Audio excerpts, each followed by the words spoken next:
And oftentimes, I think that our heart will get in the way of logic. And don't get me wrong, I think that logic is important because when you talk about analytics, analytics is based on the numbers. It's not based on feelings, right?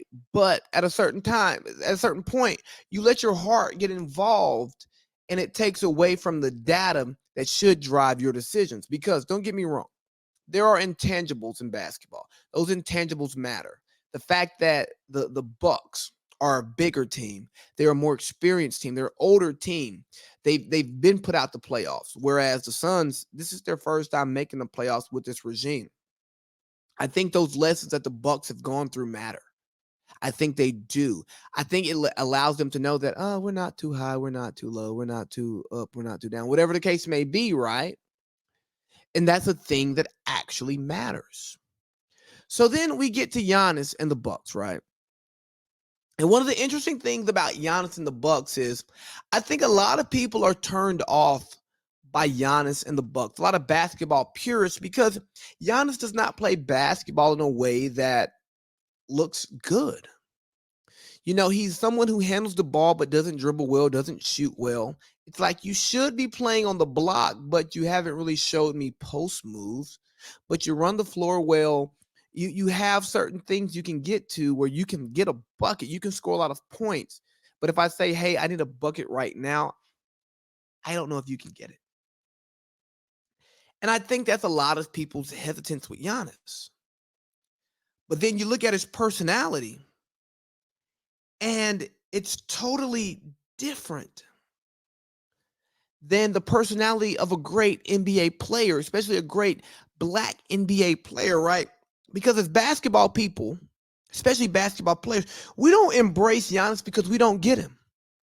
We go, bro, you're that good and you're that humble. It's like, oh, well, coach said I should do this. And you like say, okay, yeah, okay, whatever, coach. But that didn't work, coach. And he doesn't necessarily call out his coaches. Maybe he does in private, but he doesn't do it in public. He's like, hey, I'm committed to this team. I'm committed to what we're building here. And I'm not looking for a big market. I'm not looking for to grow my brand. I just care about basketball. And that's new for us because we don't necessarily understand that because even with our biggest stars who care about basketball, like I'll never question how much LeBron cares about basketball. I'll never question how much Kevin Durant cares about basketball. I'll never question how much Kobe Bryant cared about basketball. I'll never question how much Michael Jordan cared about basketball. But guess what? All of those people had huge personas off the court. And their skills, their abilities, their accomplishments on the basketball court just further amplified those huge personas. But Giannis, I mean, he has the shoes. He's on shoe number 3. And he does not have the same off-court appeal as these guys do. But he's starting to have the same on-court effect as they do, but it's hard for us to embrace it because he's not your typical American superstar.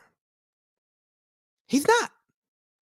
And I think we should like Giannis more because he's producing.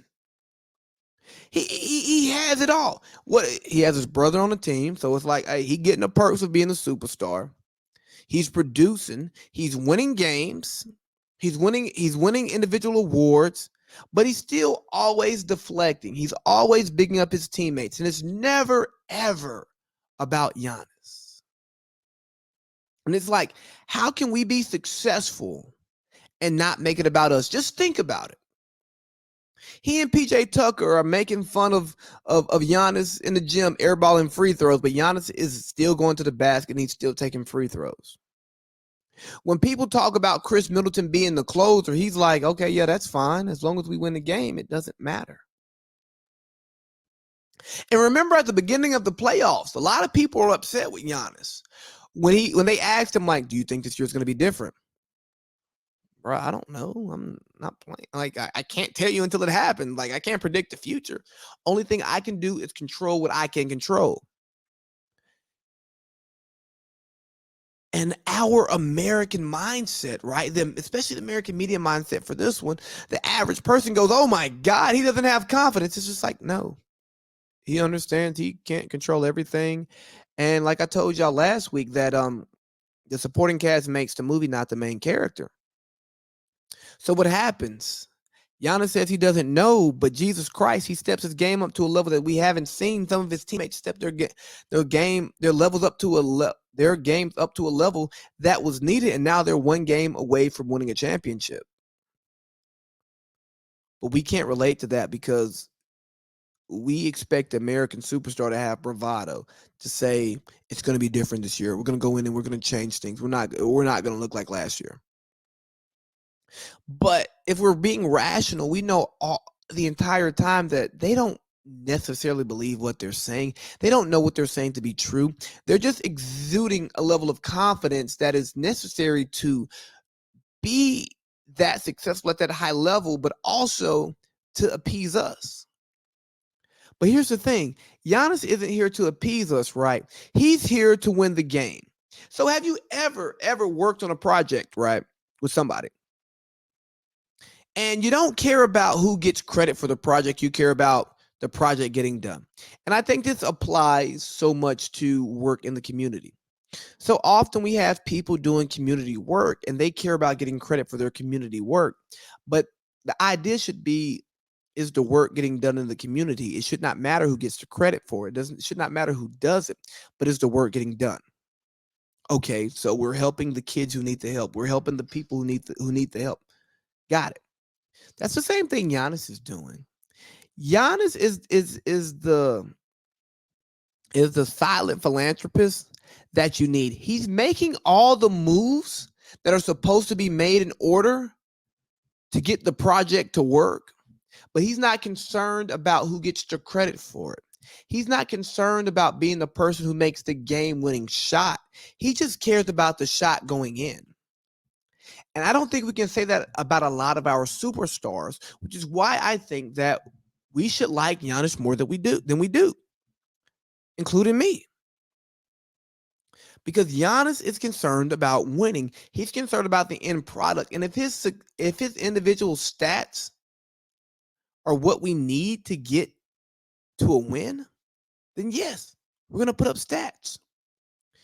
But if it's me getting Chris Middleton going, me getting Drew Holiday going, me letting Brooks shoot some threes, me letting Bobby Portis do his thing with his eyes, and that's going to get us a championship, I feel like that's what Giannis is going to do. And I think that's why he's become the media darling.